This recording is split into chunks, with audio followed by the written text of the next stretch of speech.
Well, hello. Feeling a little awkward. I just went into StreamYard and the setup doesn't look like it usually looks. So I see 6 people are watching, but oh, here we go. Now I see the chat. Yeah, everything just looks weird. so I wasn't sure if I'd be able to use this camera, but it is working. I'm glad about that. But I will admit that I'm just not ready. I went grocery shopping like I usually do on Sunday morning, stopped at the library, talked to the librarian, having my peaceful, I guess it was afternoon by then, got home, started unloading the groceries, looked at the clock and said, oh shoot, live stream at 1:30. So here I am.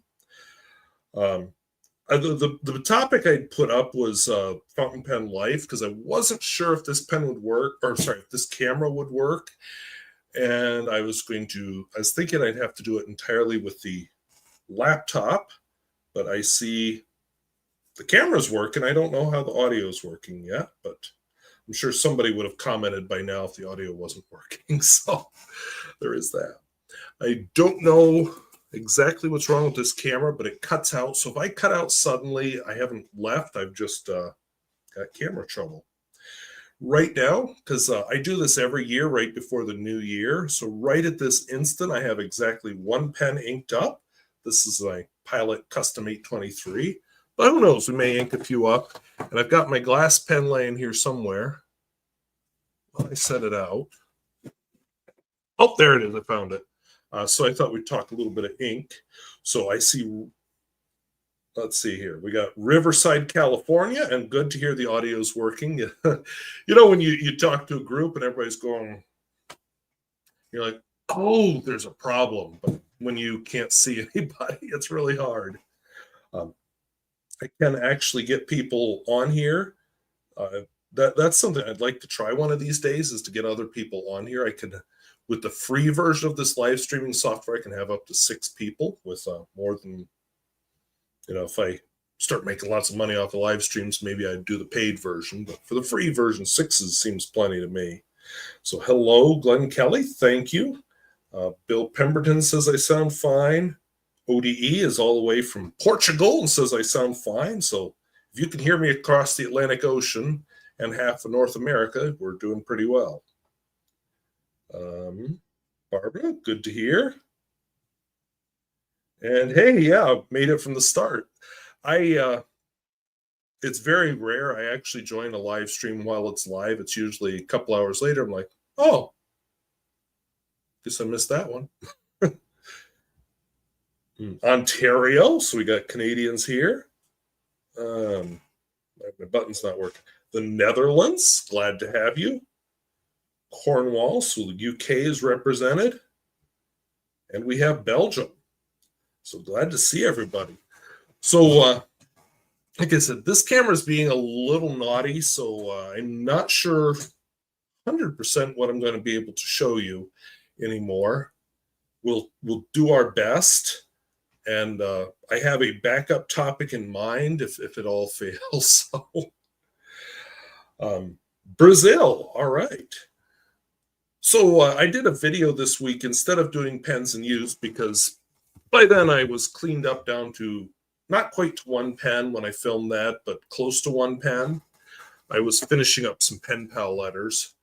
But anyway, I was down close to 1 pen, and I just decided, well, let's talk about how we use pens. I will tell you, looking at the analytics from my channel, hello, Germany. Oh, till your internet goes out. Yeah, I haven't had that problem at this house, but at another house where I lived, I had that problem. But anyway, what was I? I was looking at videos that do well, and you know, let's admit the pens I do on this channel are often not the ones that everybody's like, oh, I'm so curious about that one. You know, I do the more obscure pens, which don't have a wide audience. But my videos that do the best often are not a review of a pen, although my Pilot Custom 823 with the signature nib did quite well. Usually my videos that do very well are where we go slightly off and we talk about using the pens. Now, I've seen some of the fountain pen channels get into fashion and, dark academia pens, dark academia inks, and things like that. I'm drawing a blank, but because I'm not a fashionable guy, I mean, I'm wearing a NASA sweater that, if I could show you the tag, it says it's an ugly sweater, but I thought it looked so cool, so I bought it. Anyway, so I probably wouldn't do fashion, but I thought a lot about, how do you use pens? And that seems like a worthy topic to me. So I want to talk more about using pens. And I've been looking at some videos on, I'm looking at all kinds of different things, like where are my index cards, where I was going to write down suggestions from viewers, and they're way over there. So I'll just use this little tablet here. But I was hoping I'd get some suggestions from viewers about some possible topics about using pens. I've thought about index cards versus notebooks, how to do index cards, how to structure a notebook. There's a lot of things like that. I'm a little more inspired because I've been working on cleaning the living room. I'm not done yet, but I'm close to done. And one of the things I did as part of cleaning the living room is I reorganized my pen collection. Like last night, I had them all out and spread across my entry mat. Don't worry, I vacuumed it first. And luckily, nobody came to visit because I would have had to crack open the door and say, don't come in, come through the back door because I don't want you stepping on all my pens. But put them all back, much more organized, much in a way that made more sense, and they don't all fit. Why is that? I'm not sure. I thought they all did fit, but they don't. And, I have a few for upcoming reviews. I'm just like, oh, we're in trouble. So anyway, so that makes me think maybe we don't need to buy any pens for a while. Let's see. Well, glad to hear I gave you rescued your mood. Hopefully I'll serve you well. I'm, as I've been telling other people, I'm not 100% sure how this is going to go because this camera seems to want to disconnect when I move it too much. I have a different cable on it, so I'm hoping that helps, but we will see. And, oh yeah, ODE is a good person. I watch him also. And, oh, now that's an idea. See, I do have one pen with Hebrew on it. Well, okay, I'm not sure actually what I did with that pen, but I have one pen made. It says made in Palestine on it, but it predates the existence of Israel. It had a brother that had Hebrew writing on it, but it ended up, the pen had so many problems. I just no, there's no fixing this. So I think I got rid of it.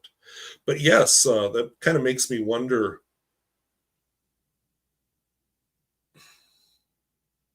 All right, so just bear with me for a second. I'm thinking about writing in Arabic or Hebrew, and they don't write in the way we do in the English language or any European language that I can think of. European languages go left to right. So, I'm a right-handed person. So as I'm writing, I'm not shaking. I'm like pretending to write. So, but anyway, you go left to right, and I'm not dragging my hand through the ink at all. Now, if I write right to left, the way they would in Hebrew or Arabic, now I'm dragging my hand through the ink. So it makes me wonder if there is a fountain pen culture in those countries. So maybe somebody could fill me in. I've never run into a pen from those countries, but then again, I've never looked, except for, like I said, I've got one from Palestine, which became Israel. If I was writing right to left with my left hand, which is awkward because I'm not left-handed, I'm not dragging through the ink, but I know in those cultures, the left hand isn't a good hand. I mean, like, that's the hand you wipe your butt with and stuff. So now you got me curious what the writing culture was in those countries. I'm sure they did quills. at one time? Or did they do brushes? The Arabic script is very flowing and it has dots, but it's not exactly the script you see in China or Japan. So, you know what? Is it Juicy Louise? Sorry, I'm not wearing my glasses. That makes me, I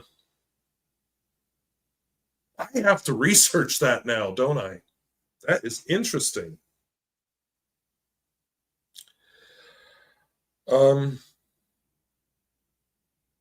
Right to left. I don't think they do. I know sometimes they'll write in columns, but I think they write like we do. Except, totally different script, of course.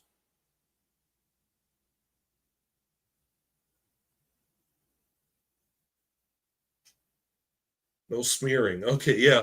See, I think if you hold the pen right, maybe you don't smear. And maybe with that kind of writing, it's different and it's more appropriate to hold the pen differently. I really don't know. So I'm going to that is something, once I get off this live stream, I'm going to have to research. So let me write that down, and not with this pen. We'll talk about the pen I was holding there, but I'm going to write that down because even if I can't write in Arabic or Japanese, or I can write a few characters really badly in Chinese, but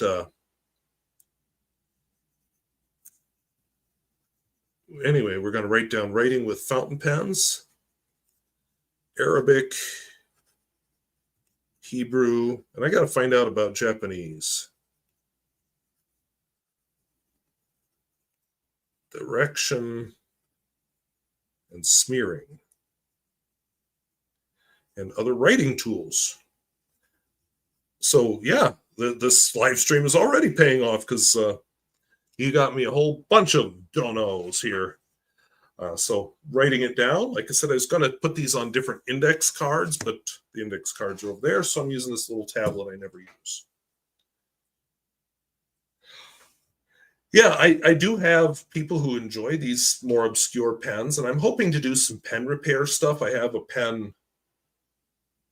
I don't want to spoil the surprise too much, but a pen a pen I destroyed while trying to repair it, and has a nice nib.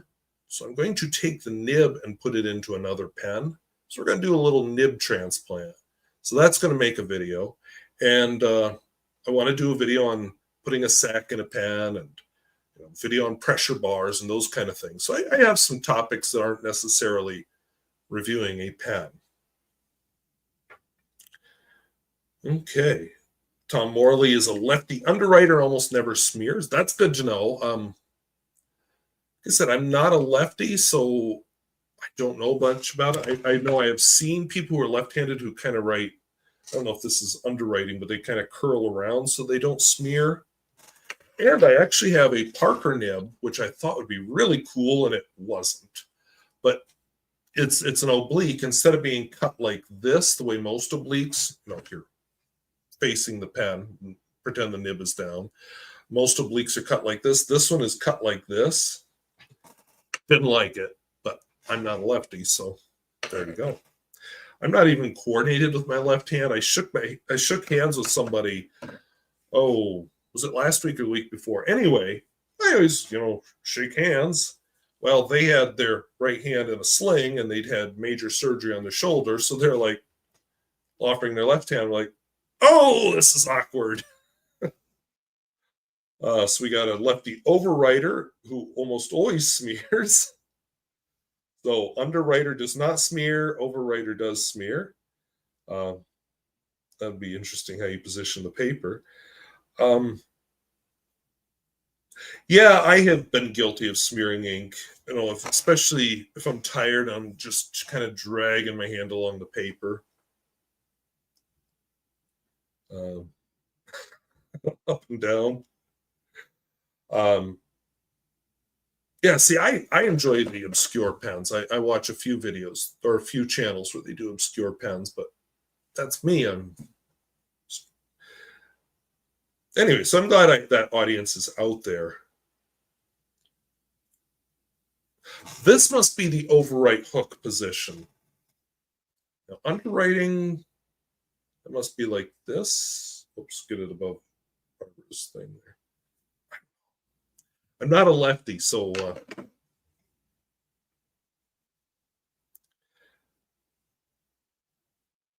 okay. So we're just putting okay, and Karen loves regular obliques. So like I said, I like the regular oblique. The other one was so not my style. I glad I bought it just for the experience, but that's that. So underwriters who have their paper oriented as the mirror image of how, okay. So if I'm writing right-handed, and I know this is backwards for you, but I'd have it, we'll kind of lay it down. I'd kind of be writing like this. So if I'm reading Barbara right, we're at the paper tilted like this, and we're writing like this. Sorry, get it about the comment. Something like that. All right. Ooh. Okay. So yeah, we got something else that's coming to me. So a couple topics here. So like I said to the people joining in, my camera's not working right, so I don't know if we'll take a look down today, but I've got left-handed versus right-hand writing. And so I'm writing down topics. I'm putting them, they're supposed to be on index cards, but they're not over here. And what was the other one? Oh, obliques, types of oblique nibs. And we got Juicy Louise mentioning Schaefer. So I'm going to add Schaefer here. Then I just started to write Parker. And let's just write oblique. Or no. I don't remember what I meant there. Anyway. So Tom Morley says regular oblique is a left foot oblique. And look at your toes, which makes sense. But now I'm wondering, I feel like I read somewhere that Parker has them backwards. So maybe I need to put that on there too. So left foot, right foot.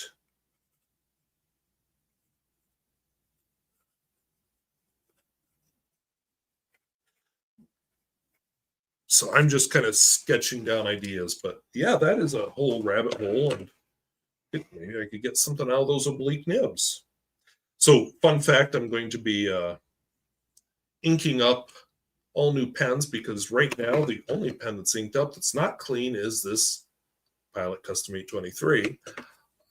I'm get to start fresh for the year, and this oblique thing makes me think Parker Jotter needs to get inked up because that's when I have the most different oblique nibs for.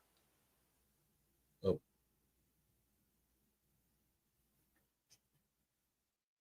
Okay. Oh, sorry. I'm like keeping track of what I'm saying and the conversation on the chat. So they're referring to Barbara's mention about the paper. But I like this. I'm going to add that here. Look at toes to my oblique note.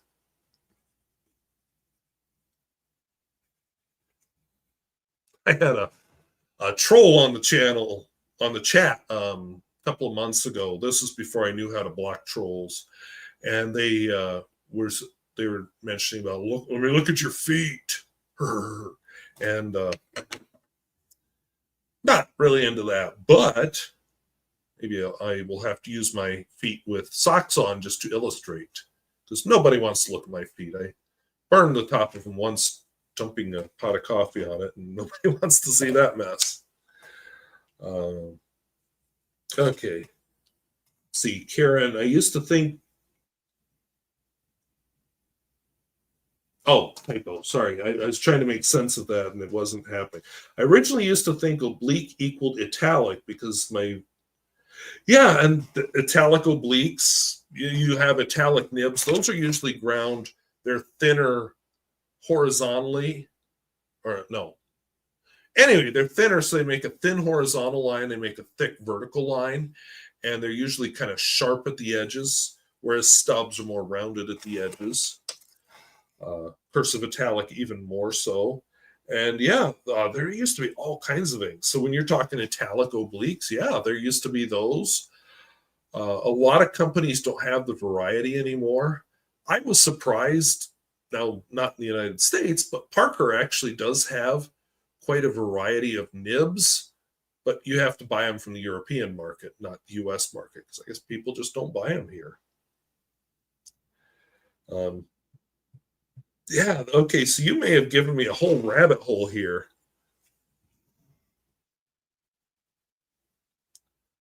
66 inked pens. Oh, yeah. See, I never got into the Inkvent calendar.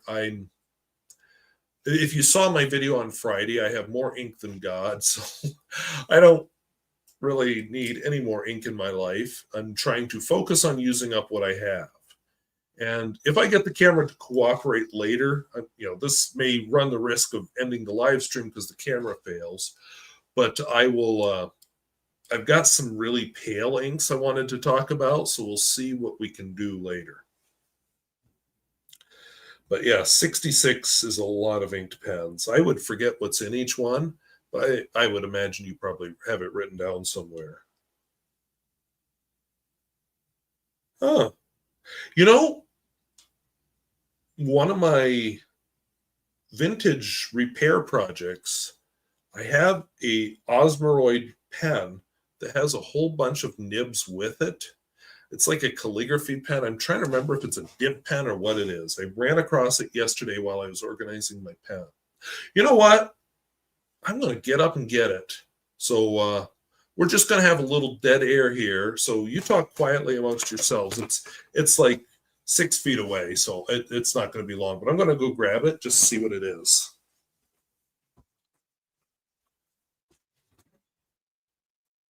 Oh, they found it. Whoops. And I just dropped it right out of the bottom of the case. So just a second. Now I duck down under the floor.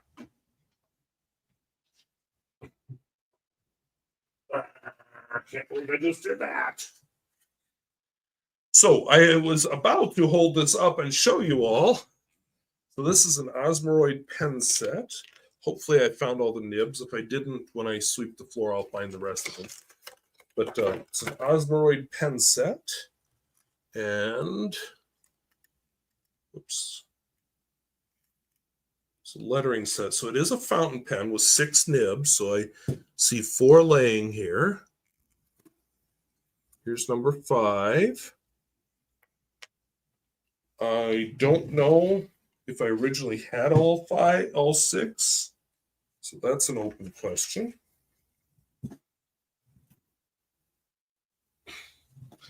I don't see any more on the floor here, so I don't remember if I had them all. But anyway, let's see if it says what nibs it comes with.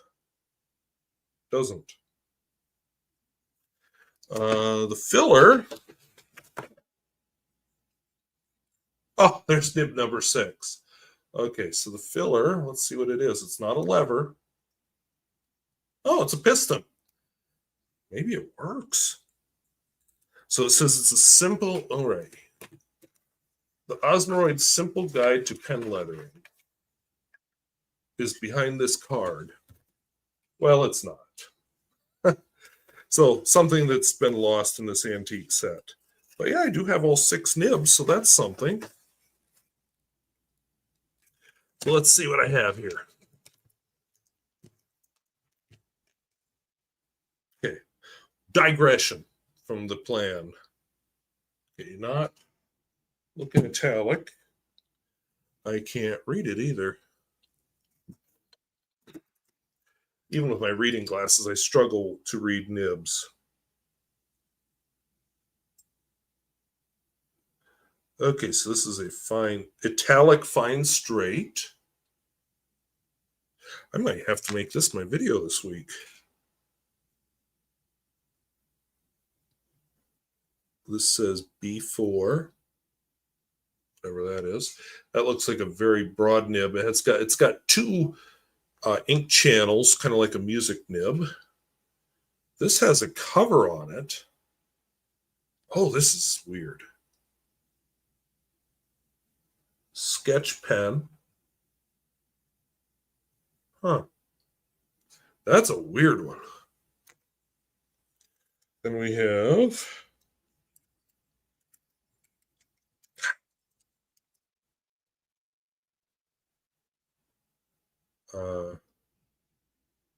fine straight. So that's 2 fine straights.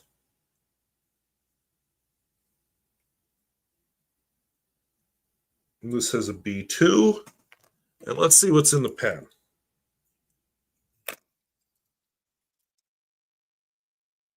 Medium straight. Italic. Oh, I was wondering why there's 2 fine straights. So you got an italic fine straight. What was the other one?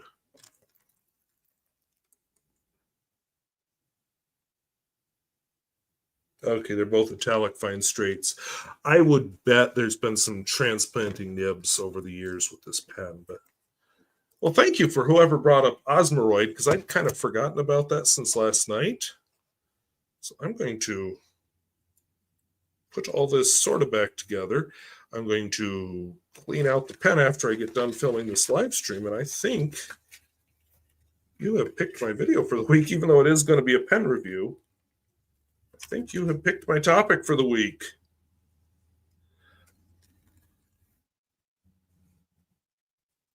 And fun fact, I've never done an Osmiroid pen before. I've heard of them, of course, but I've never done them. And that'll give me time to look up what B2 and B4 mean if I can find it. All righty. Let's see if there's anything else fun here. Like, I was so panicked when the whole set fell out of this. Oh, they've covered up the price. But anyway, that's fun. JK Jill is the company on it. All right, let's see what's happened on the chat while I've been playing with that. Okay, yeah, it looks like mine's an inexpensive black fountain pen too. Piston filler, that's what I have. Hello, Wendy Sue. That really suffer with shrinkage. Uh-oh. Mine seems to be okay. The piston worked, but I haven't seen yet if it draws water. So, you know what? If my topic was going to work out, I do have a bottle of water here. So let's just see if I can real quick fill it with water. It's bubbling. Filled with water, and it is pink. So whatever the last person used in it is still in it. So yeah, we're going to have to clean this pen out before I use it. That's okay. That's kind of a thing you need to expect when you buy vintage. If I buy from Proto Pens and there's ink in it, I'm going to be like, really, guys? Because they are very careful with their pens. But, if I buy a used pen online, I'm just like, oh, there's ink in it. Of course there is. It's part of the fun of buying vintage. Really? So I'm in an awkward situation with Barnes & Noble. There is a Barnes & Noble in Bismarck. It used to be a nicely sized one. But the landlord that owned the nicely sized Barnes & Noble, for whatever reason, Barnes & Noble and them couldn't come to an agreement. So Barnes & Noble has moved across the street into the Kirkwood Mall, which I like. I mean, I don't like going to malls, but that actually gives me a reason to go to the mall. And but they're in a very small storefront.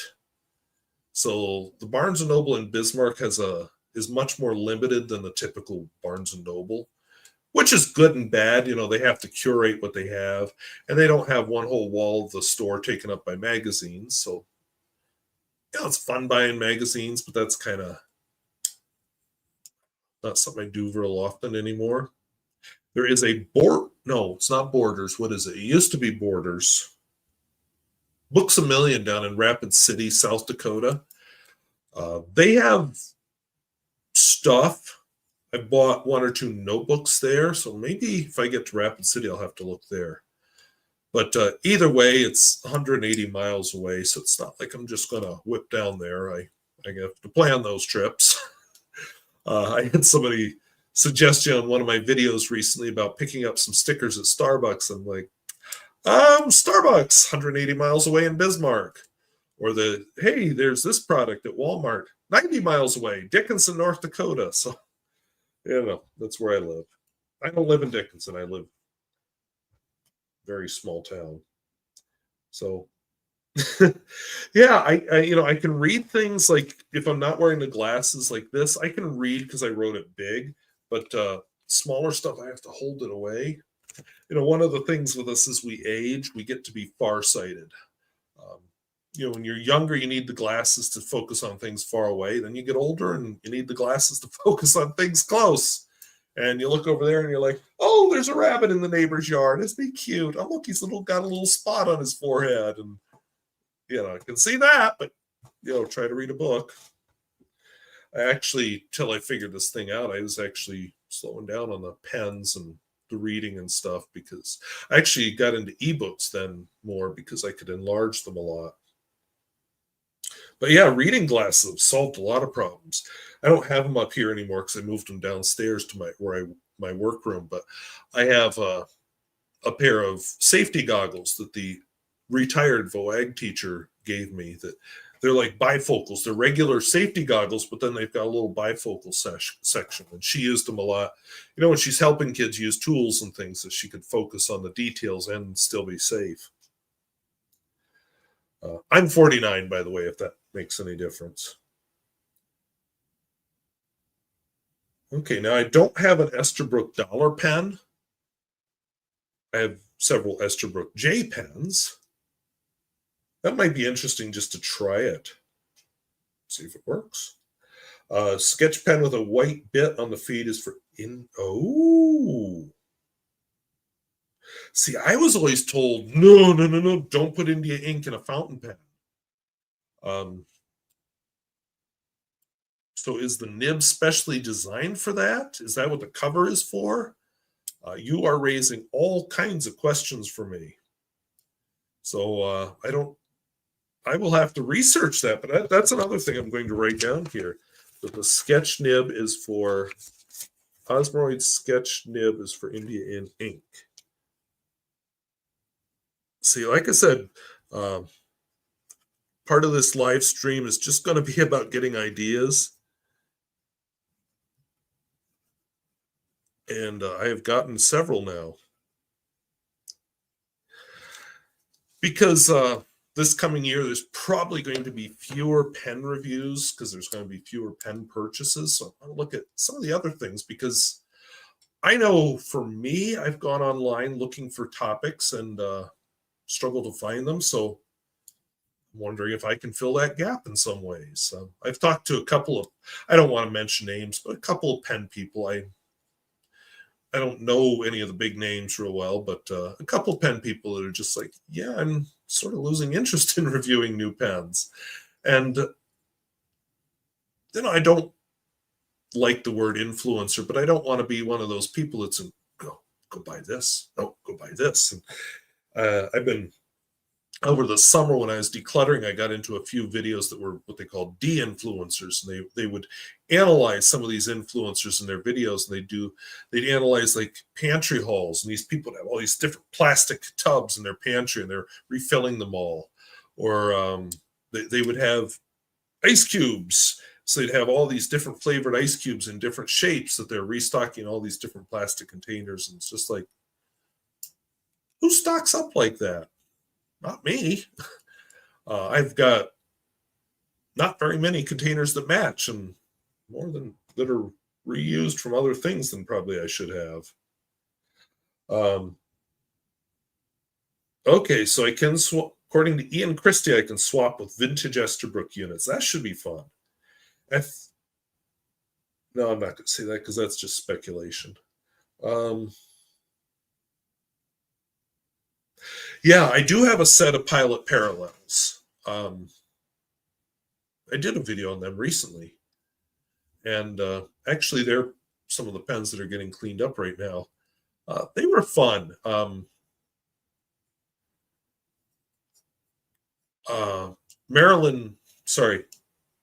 I'm sorry. I know somebody in real life named Marilyn, so I almost messed up the name and said her name.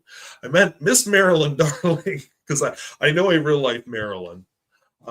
Miss Marilyn Darling actually pointed me to a video that was all about writing with pilot parallels. And it has to do with a certain type of writing, a lot of vertical strokes and a little bit of how you do curly cues on the ends. And it was interesting. A lot to it. It's not cursive writing like I do. It was more formal calligraphy type writing. So I look forward to trying that. Someday I may have time to try all this. Yeah, I wondered if I should actually just go to an eye doctor, but I thought, oh, reading glasses do it for me. They're a lot cheaper, so we'll go with that for now. And reading glasses are kind of getting me in the habit of glasses. I don't like to wear them all the time. Like I will take them off. Nowadays, when I'm teaching, from walking around, we're doing labs, I will keep them here. The biggest problem I've run into with glasses as far as teaching, I teach science, so I can't just wear the safety goggles. I have to wear chemical splash-proof goggles when we're doing labs. So these don't work well under the pair I have. So I'm either in the market for chemical splash-proof goggles that are bifocals or ones that will fit these under them better. I bought a pair that was really nice, very comfortable. And the kids are all like, those are ski goggles. And no, there's chemical splash-proof goggles. That's what it said on the package. But I'm in trouble. So we're the same age. Okay, yeah, and I don't like to take a piston pen apart unless I have to. It's my first principle of pen repair is first do no harm. So if you don't need to mess with it, don't. So yeah, but that's good to know in case I ever had to.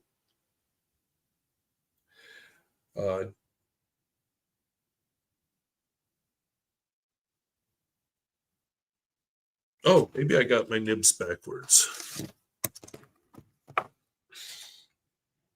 No, the white one is the one with the thing over it. Oops.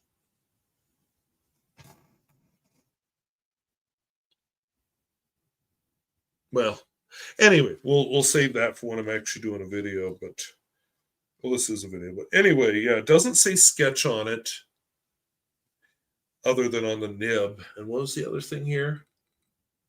Yeah, it doesn't have India engraved on it. And yeah, there was no special squeezed fill pen. So maybe I won't risk India ink in this thing. I don't own any, so why would I? Nothing against India ink, but I just don't own any. I'm kind of curious what you mean by that, unless you mean you can screw that section into other Pilot pens.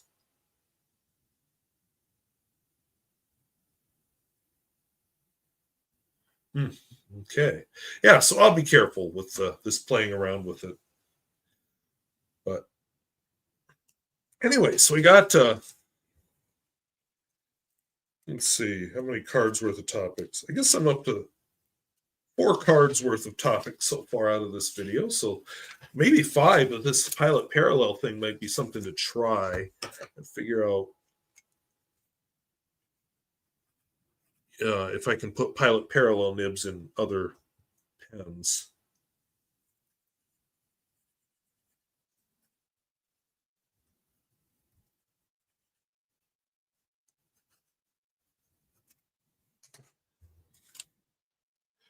Okay, and I'm a little curious, like about the India ink.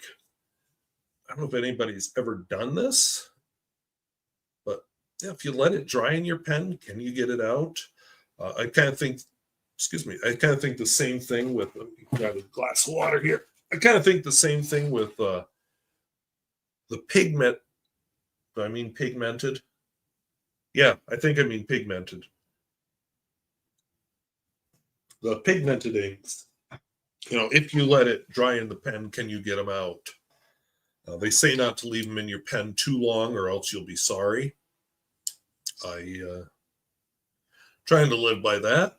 I've got oh, what is it? Platinum carbon black over there that I usually put in like a pilot jot. No, there is no such thing as a pilot jotter. Parker jotter or Parker vector. I use it occasionally. I'm always nervous to leave it in too long. Okay, so Wendy Sue says, you can put the pilot parallel nib into many. Okay, don't own an Opus 88. I do own a Wonkai Mini.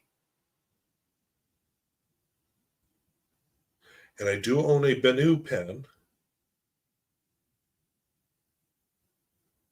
That might make the Wonkai Mini a little more fun. May have to try that.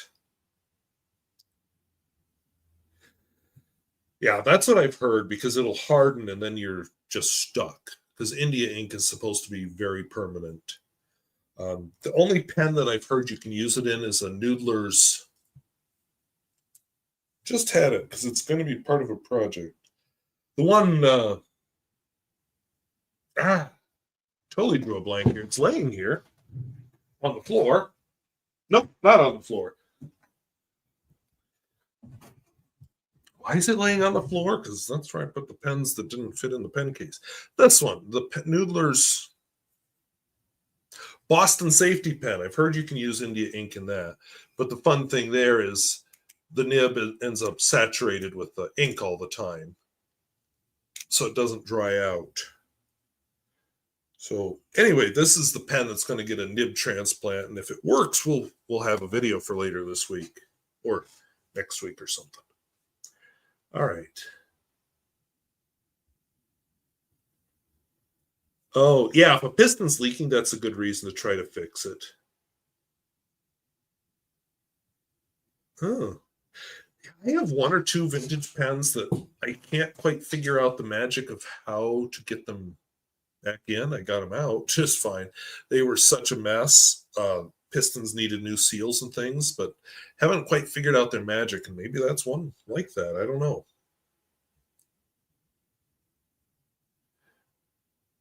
Okay.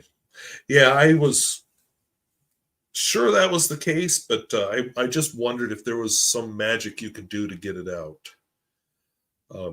Probably with lacquer, you'd have to find some kind of solvent, and said solvent may dissolve feeds and pen and all the other parts that you don't want to dissolve along with the lacquer in the India ink. Yeah, those are tough. Sometimes if you soak them, if you can get water inside of it, then you can get things loose. But yeah, that ink will act like glue, and then that's very hard. I used to say I was amazed when I would discover these vintage pens that it's just like, oh, did we just put it away full of ink? I've done that from time to time where somehow I think a pen is clean, I put it away, and then I pull it out, and oh, we're full of ink and it's dry. So easier to do than you'd think.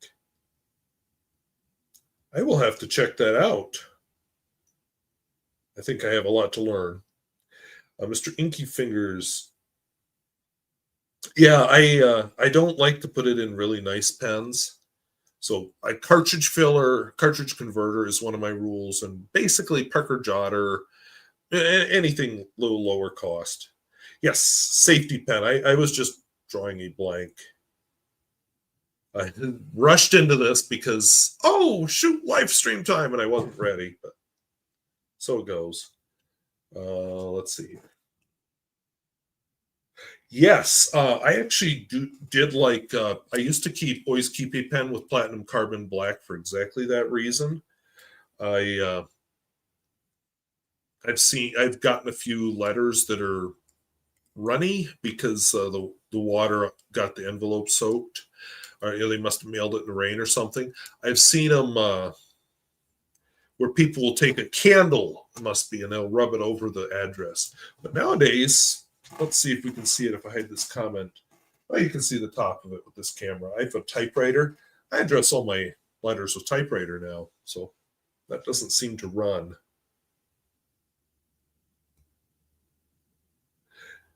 Yeah, it's got a retractable nib, and I'm going to try a nib transplant.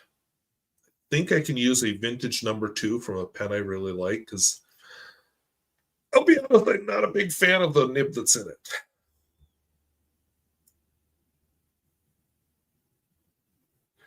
I just got a letter. I don't see it right now. I may have put it away. I got a letter that was written. The last 2 pages were written with octopus inks. I had not heard of octopus inks till this letter. They were very bright. In the letter, he said they were pigmented inks. One was green, one was kind of an orange.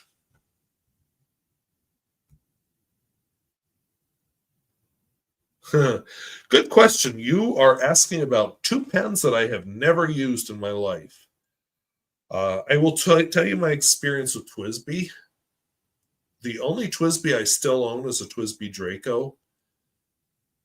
My early experience with TWSBI involved a lot of cracking. The newer TWSBIs, I didn't care for how they write. Now, there are a lot of people that like the TWSBI Eco. It's a little bit lower cost. You get a built-in piston that way. If you buy the Parker IM, I know it's a cartridge converter pen. I've always thought Parker makes good pens.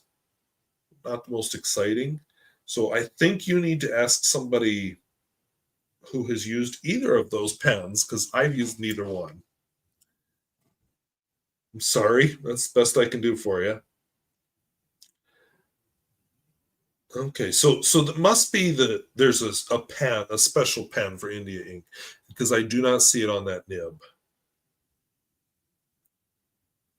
Okay, do you have to wash it out? So Glenn Kelly says, I use carbon black in my everyday carry with no problems. So do you have to wash that pen out more often, or just refill it as normal? I guess I don't know.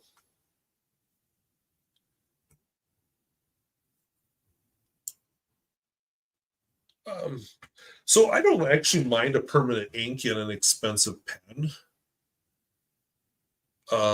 Often permanent has more to do with what it does on the paper than what it does in the pen, because you really don't want any ink to dry out in your pen,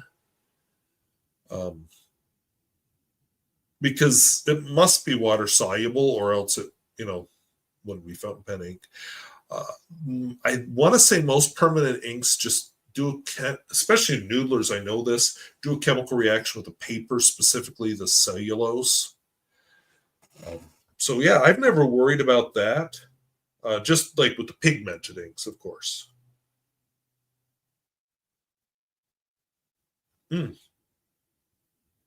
Okay, good to know. And Christopher has joined us, Christopher McKellar. I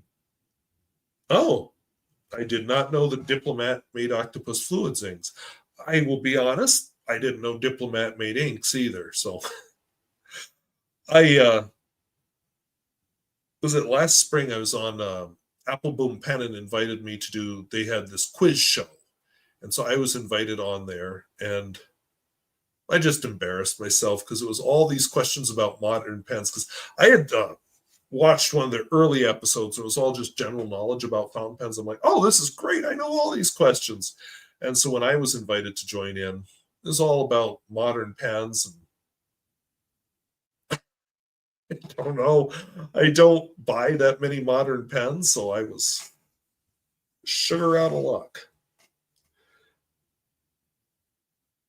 Okay, and there's another one that I don't know. I am planning some out-of-state travels. Of course, my car is a 2000, so it's about to turn 25 years old. So I don't know how far out of state. I go to South Dakota and Montana occasionally. I would kind of like to get over to Minnesota again. I haven't been to Duluth since I was like 14, but I've always found Duluth to be a beautiful spot. I'd love to go just up along that Lake Superior coast all the way to, is it Grand Marais? Anyway, there's some little town way up in the northeast corner of Minnesota. Wouldn't mind going into Canada too, but I think I want a newer car and probably a passport if I try that. But yeah, there's some travels in mind. South Dakota, I'd like to get down to Hot Springs, South Dakota this summer. I want to see how the Black Hills have been ruined by the new road construction. Haven't dared go back. I got my windshield cracked the last time I traveled down there during road construction, so I haven't dared go back. But yeah, I want to get out. This won't affect the channel at all, but I, after 12 years, decided to buy a new camera. New camera should arrive here tomorrow, so I might take a little trip. I'm getting a haircut in the morning, 9:30, and the post office opens like at 10. So I might take a little trip with the new camera, and we'll just have to see. Let me get down South Dakota. We have frigid cold weather coming. I don't remember if it's tomorrow or the day after, but it's coming. I'd prefer not to travel then, so I may get out of state yet this week. Somewhere scenic as it gets this time of year with no snow on the ground. Oh, welcome from the UK. There's a good question. I own an ultrasonic cleaner. I only use it as a last resort. I worry about it damaging other things in the pen, like working finish loose or other things like that. So I'm not 100% sure where it's stored right now. I just know that I own one. They do almost a magical job cleaning out a pen, but unless a pen's really bad, I don't mess with them. But I have the feeling India ink would be a little more complicated than even an ultrasonic cleaner could deal with. But I could be wrong. Okay, Marilyn Gardner, who is not the Marilyn I know in real life, uses platinum carbon black in their desk pen, which, it's made for that, okay, and can do so for many months. All right, so ODE can speak from experience to that question about the TWSBI versus the Parker IM. So, yeah, I would agree. The TWSBI Eco is their low-cost pen, so if cracking was a problem with their 540, I can just imagine. Although they've worked on it, because TWSBI, if you're known as, this is the pen that cracks, not good. And then we get another point of view from Rabid Nile Chihuahua. I have quite a few Ecos. I love it because you can easily take all the pieces apart and clean it thoroughly if you want to. Different nibs and likes the broads from TWSBI. So I will agree. I used to have a 580. I ended up selling it to somebody, but I liked the broad nib on it. But I found with TWSBIs, because I had two different TWSBIs, the same nib and two different pens wasn't necessarily the same. Now, I know TWSBI doesn't make their own nibs. I forget if it's Yovo or Bach that makes their nibs, but I wasn't super impressed. Most of the TWSBIs I wrote with I thought were kind of dry. I like my TWSBI Draco's nib, and I like that 580, the one that was wetter, but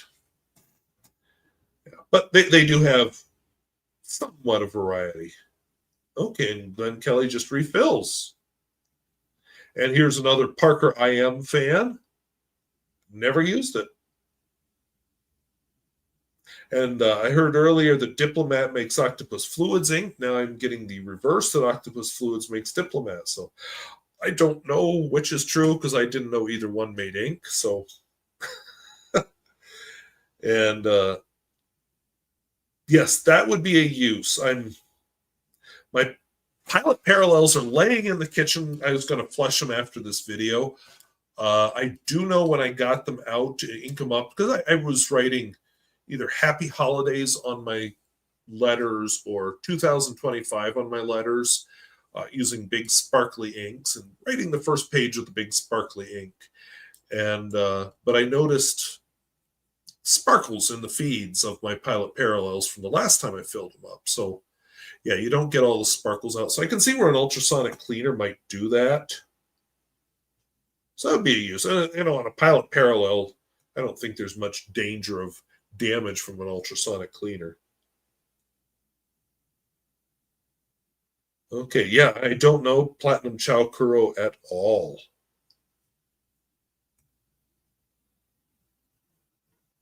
Oh, Missouri represents. A couple of years ago, I was very tempted to go to the St. Louis Pen Show in Missouri. Um, my elderly car was the reason I didn't. This was back before the pandemic. I don't know if they're still doing it, but it was before the pandemic. I was very tempted. But then I just thought, I do not want to be in New Jersey and would it have been 20 yet? My almost 20-year-old car at the time. I didn't want to be like, have that break down, but she's going to be 25 here pretty soon and she's still going strong. So maybe I should have made that trip. We were actually talking today, as with some friends, we were talking about food in the South. And one of my friends was actually stationed in Louisiana for a while. And he was talking about how the Louisiana Southern food is very different from the Texas Southern food. And, anyway, I like food, obviously. But I like food. I like trying different kinds of food. I like cooking because I do a lot of my own cooking. I like cooking different styles of foods. That's going to tempt me into the South one of these days. The weather, I will admit, doesn't. Humidity and heat aren't good for me. So, but the food might tempt me down there.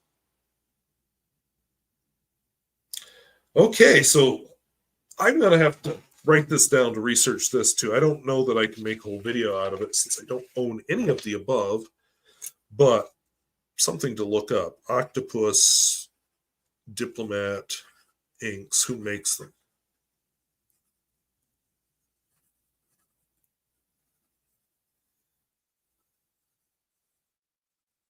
See, I'm getting topics out of this. I promise we'll do better on the New Year's Eve because I'll have some pens inked up then. And I'll be able to point this camera down again. There's just a part that's broken on it that I'm waiting for that needs to be fixed. Okay, yeah. And see, if it's not waterproof, it doesn't bother me. I remember years ago when I started going on the fountain pen forums, that was one of the discussions is, why would you use ink that's not waterproof? Well, because it's pretty. Other people would be like, do you really care if it's waterproof? That's a whole thing. I guess it kind of depends what it is and the conditions it's going to be in. I have destroyed pen pal letters by dumping water or coffee on them. I've destroyed writing by dumping water or coffee on it. But I'm also careful, like one of the things I've learned over the years, my laptop, and I don't dare move the camera because that whole broken part thing, but my laptop is sitting right there on a side table. It's like a folding dinner tray thing. And I have a glass of water in case I get thirsty, but it's on a totally different table. So I've always learned keep your drink on a totally different table. When I'm working at school, I don't really have a desk, but I've got a rolling cart that I put my computer on. And then if I have coffee, I have it sitting on the end of a bookshelf. And that's totally separate because done it once where you knock a drink over and dump it right on the keyboard of your computer.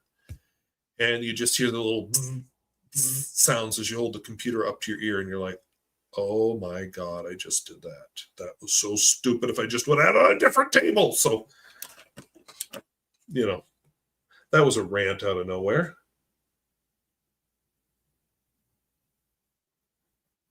Okay. Yeah, I don't know this ink, so I can't say anything at all intelligent about that. So I won't try.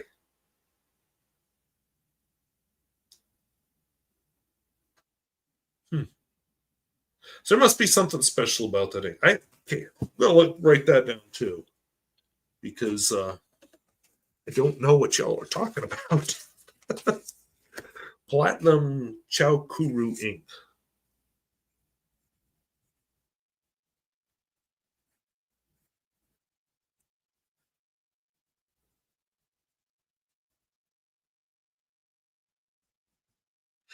I did recently buy a bottle of ink because I've used up all my gray. I've still got the sparkly gray, but I'm not. I decided just to keep that for special occasions. So I bought my first bottle of ink in a couple of years. But Anyway, I just really haven't shopped around inks, so I don't know what's out there. Oh, that's a good point. Yeah, because if I remember right, Opus 88 are eyedropper filled. The Pilot Parallel, I put cartridges in them, so that works pretty well. But especially with sparkly inks, because I feel like if I have sparklies in an eyedropper, I'll get lots of sparklies, but then the last bunch of writing will be sparkle free.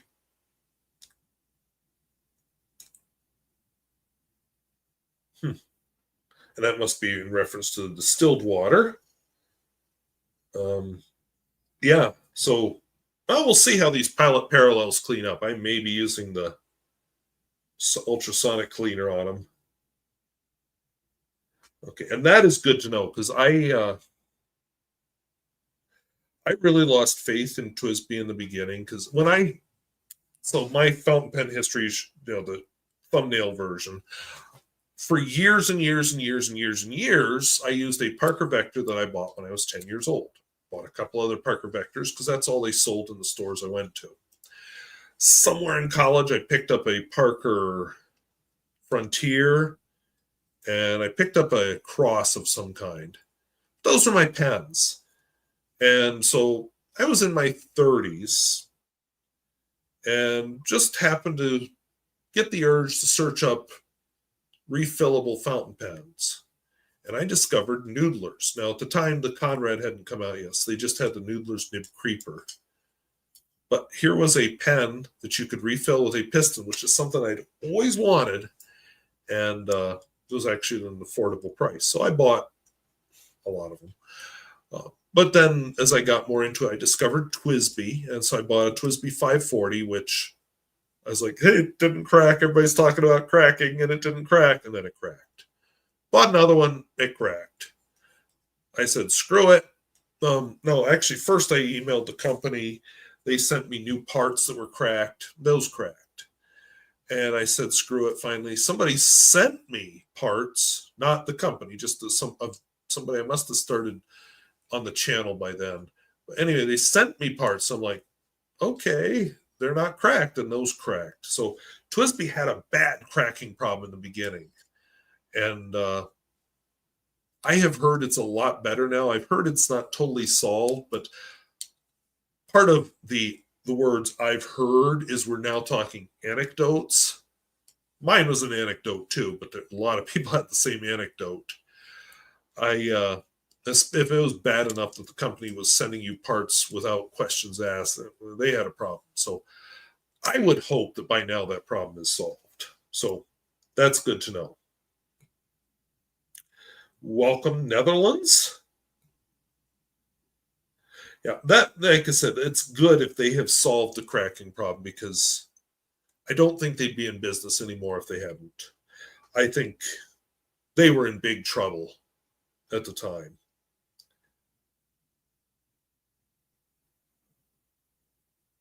Okay, time management.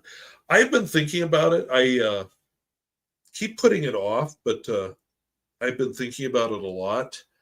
I have let's not call it an electronic solution, although it uses electricity. It's a tablet. It just happens to be it uses e-ink that I've been using. But you're right. I need to get that made. Mostly I just have notes right now, and I need to finalize it. In fact, I'm going to put that down so I can maybe do that early in the year, because the system I use would work just fine with fountain pens. I just happen to like this particular tablet.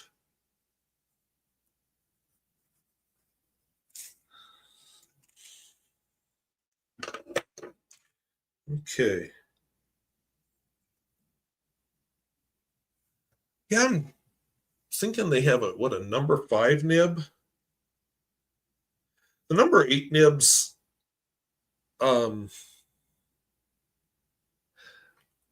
if it's just a big nib, I guess I don't care too much. If you get something with the size, like it's flexier, like say a Pelican M1000, then it's worth it. Otherwise, it's just a big nib. When Jinhao had a Jinhao X159 or 159X, something like that. One of my reviews that almost got ratioed because nobody liked my opinion. I didn't like the pen, but had a number 8 nib, and I wasn't impressed. I just didn't see where the number 8 nib added anything.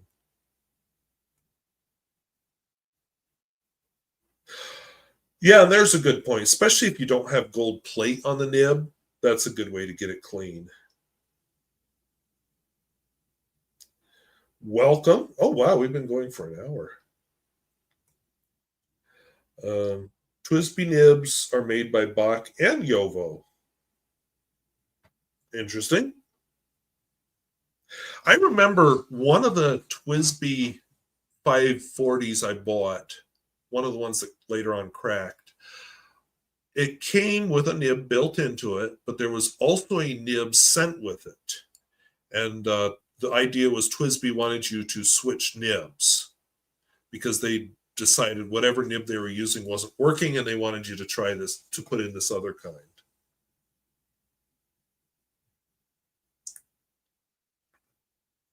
Okay. So Wendy Sue says Octopus Fluids is an OEM company. They make their own inks and inks for other companies such as Diplomat. So that sounds right to me. Diplomat, I don't know. Diplomat pens reappeared a few years ago, but I wasn't seeing them for sale. Maybe they were for sale just in Germany or something, but hadn't seen them for sale in the United States. So I'd be surprised if they were making them for somebody. And yeah, that's good advice. Absolutely necessary. That whole first do no harm with your vintage pens. We got Spokane, Washington here. That's in the eastern part, in kind of the deserty part, isn't it? I went to college with somebody from Spokane, but he wasn't super thrilled with Spokane, so I'm pretty sure he didn't move back there.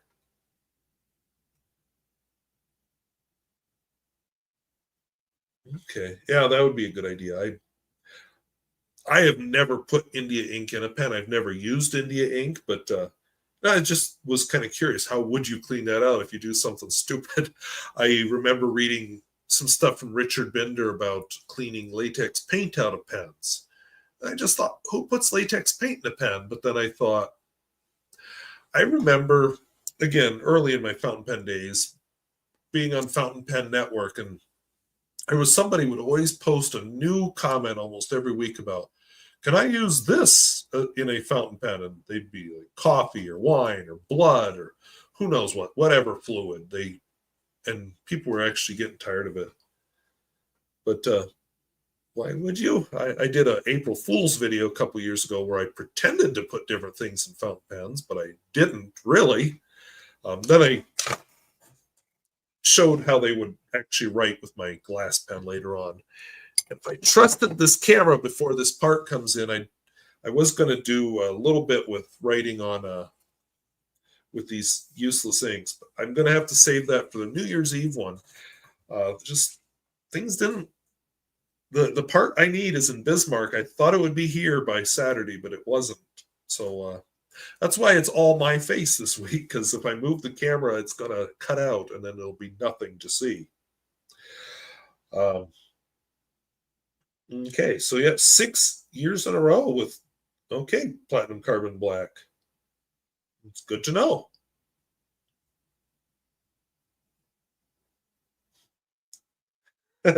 You're right. I have way too much stuff.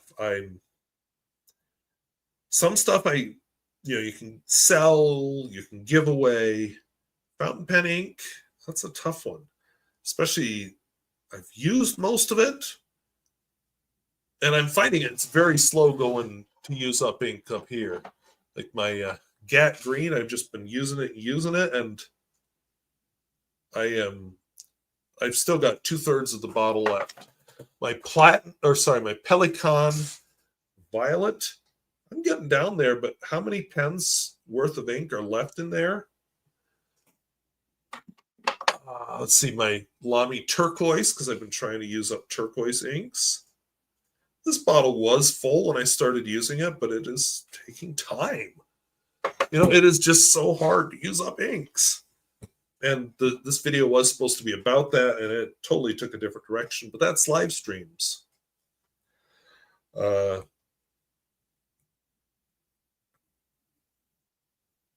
Yeah. I'm never going to be famous enough if anybody's going to care about my writing. Some of it, if I realize I'm getting old and going to die, I maybe shred it before anybody reads it. No, don't read that. Don't read that. But I'll be dead. I guess who cares? Oh, must be an expensive ink. Hey, I know Countersport. Welcome. I've been going for about an hour, so I hate to drop you, but I'm probably going to wrap this up soon. But yeah, Countersport. Trying to think what happened there recently. Oh, I was kind of curious if they've got the Crittenden Hotel open again. Yes, believe it or not, for my other viewers, I do know a little bit about Countersport, Pennsylvania. They had a hotel, a very old hotel on Main Street that caught fire a year or two ago. And so I'm just curious if it's back to life yet or not. Last time I asked my parents about it, they said they haven't really seen anything happening. Because my parents go to Countersport from time to time because they're from Pennsylvania, which I guess tells you what part of the state I'm from. But anyway, yeah, I like Iroshizuku Konpeki. I don't have a bottle right now. I am using up bottles of ink, but that is high on my list of inks that I would like to get when I get through all of this plethora of ink that I have. Okay. I wrote that down, so I'm going to look that up. I know nothing about it. Definitely have to look that up. Yeah, Iro Asagao. I like Asagao. That is a nice ink. I like the Fuyu Shogun. That's not a blue ink, though, but I like that one. I think Iro, that's their turquoise one. I liked that, but I thought the Lamy turquoise was better on lower quality paper. Okay. Oh, so I must have come into this during the switchover between Bach and Yovo. Okay. Well, I'm glad a few people enjoyed my paraphernalia video. Yeah, like I said at the beginning, my videos that aren't pen reviews seem to do better than my pen reviews.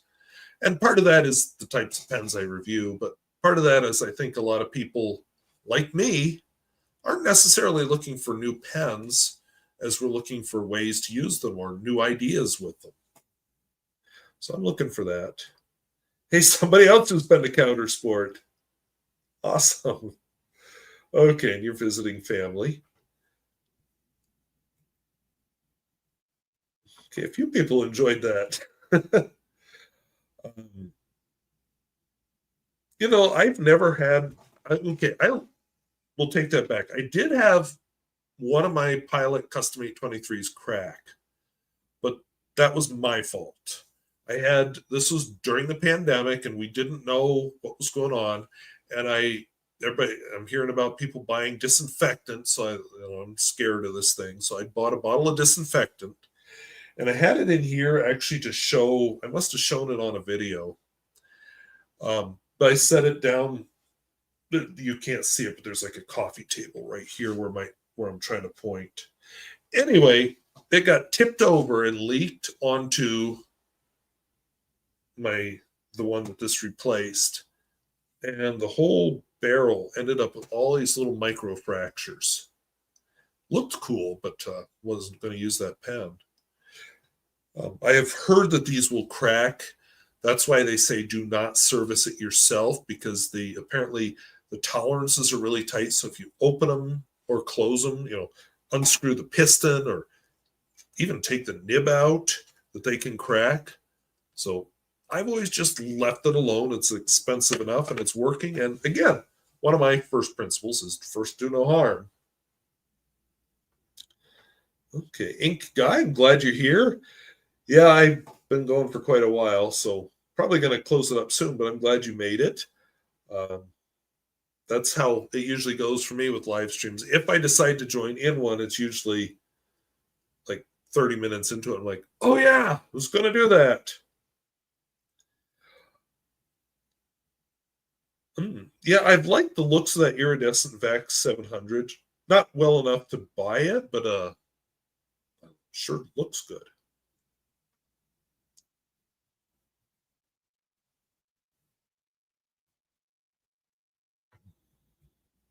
Oops. Some of this is private discussion, side discussion, so I don't. I will say I do like Yamabudo. I have a bottle of that behind me in this. Sorry, this case right here, this wooden chemistry set thing. Yeah, Diplomat has come out with several models. I have a vintage Diplomat pen and one modern one, but yeah, they've now come out with several, so that's interesting. I think they're under kind of the same umbrella as several other companies.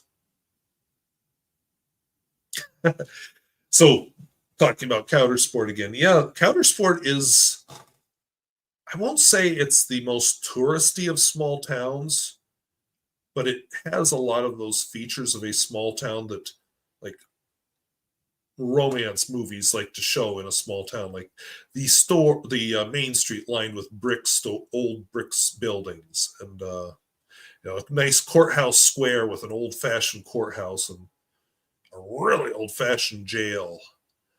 Um, there's the cemetery. I guess it would depend on which one you mean, but I know one of the cemeteries has got a lot of trees in it and it's very old.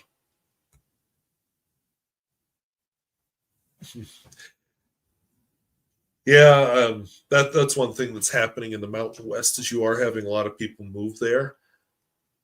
Not in the flat parts. Here I'm North Dakota. Nobody's moving here. Housing is fairly cheap here too, but nobody moves here. We don't have mountains.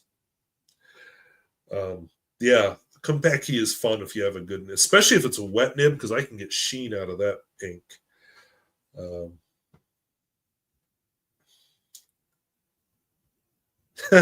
Yeah, that was fun. I just kind of walked around thinking, what would be likely things I could put in a pen. I even went to the liquor store and what would be the cheapest, crappiest wine you have that anybody would know is cheap, crappy wine. I don't know if they've ever had somebody walk in with that question, but then I tried it and it looked like I was acting, but it really was disgusting. What was it? Boone's Farm? I think it was Boone's Farm. It was disgusting. Yeah, maybe I just need to remember that. Just use cheap ink, or sorry, non-waterproof ink, so I don't have to worry about if I die. If I feel the heart attack come on, I will quick run to the sink with all my writing and soak it. Happy holidays, and I'm trying to remember which coast Monterrey, Mexico is on. Is it on the East Coast or the West Coast? I can't remember. But anyway, happy holidays to you as well, and happy 2025.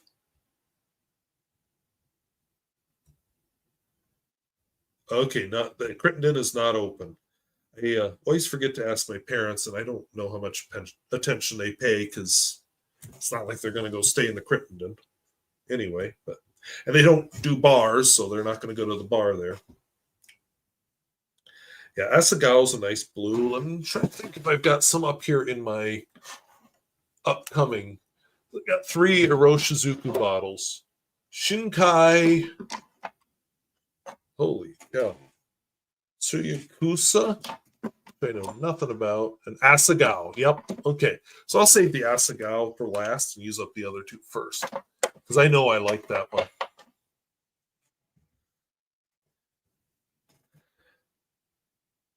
Yeah, I have given the art teacher's gone now. We have a new art teacher. I don't know how interested he'd be, but I have given some ink to art people. That's a good idea. Actually, speaking of that, I was going to do it today, but that whole camera part thing, I'm not going to. But I was going to write with a couple of these inks that aren't friendly for letters. And this is one. I love the color, but nope, that's a good one. This is another one. I had one of my pen pals say, yeah, I really couldn't read that page. So I was going to do that during a live stream. And so I came up with a new topic on the fly. Okay. I think we're getting toward the bottom here. Glad you like the paraphernalia.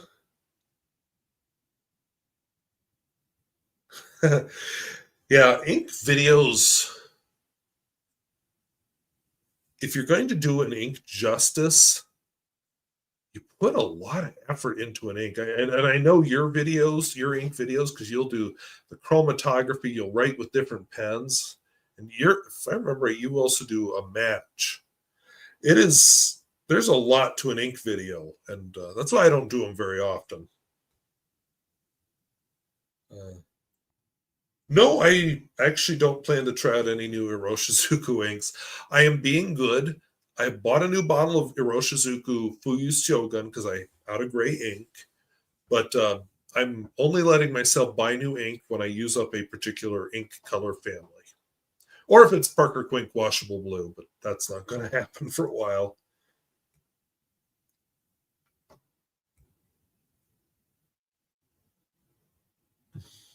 Yeah, a lot of pen manufacturers say to only use their ink. Well, it's because they want to sell their ink. But I've just always been nervous to open it up. And from what I've read, that when you do, that's when the cracking occurs. I have pulled out the nib and feed before, but that's as far as I've dared.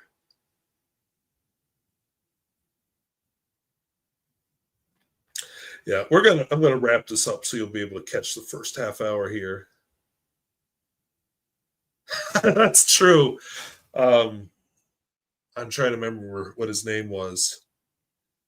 Yeah, he spontaneously combusted in his bathroom. I don't know. Maybe he was, because it was at that time, maybe he was smoking in the bathroom and his farts were just full of methane. Who knows?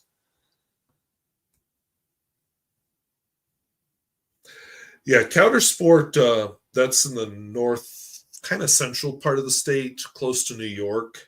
It's not real big. It's, well, bigger than the town I live in now, but not real super big. And yeah, color reproduction. I've had more than once when I buy an ink and it's just, well, that's not what I expected. So, but anyway, I want to thank everybody for joining in. This live stream went south real fast. It was not what I'd planned. Plus, there was that whole getting distracted at the library and then going, oh, shoot, got to start. And yeah, the camera being broken. So I'm glad everybody was able to join in. I see a couple other questions here. Yeah, I think Potter County has 3 stoplights now.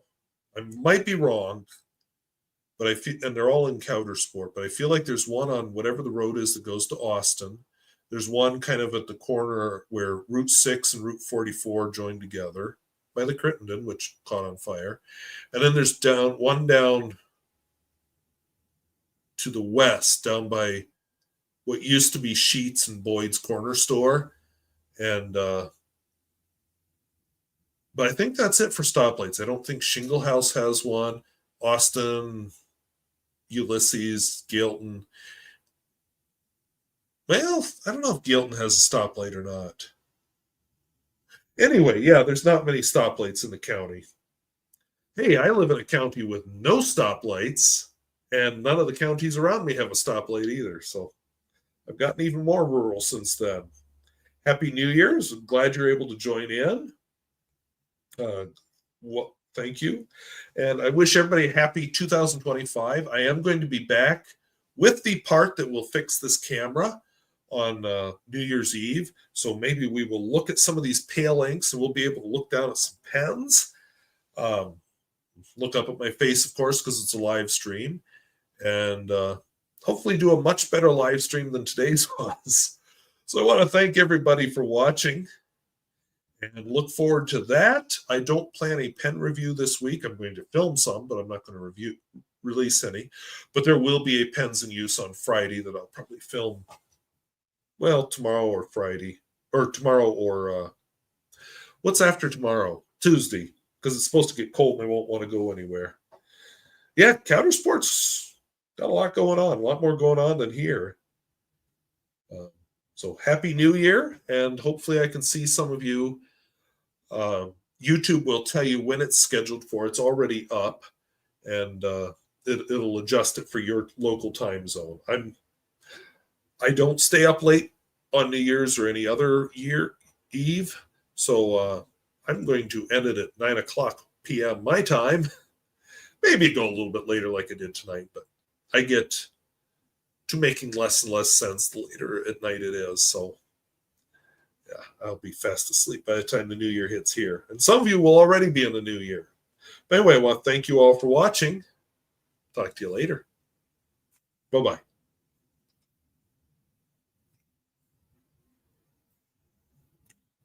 And I'm trying to end it. Trying.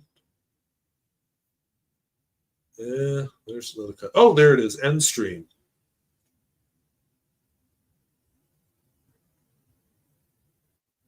No, I haven't ended the stream yet. Well, throw Johanna. Oh, because I got to hit it twice. Okay, sorry. I don't do this often enough. End stream.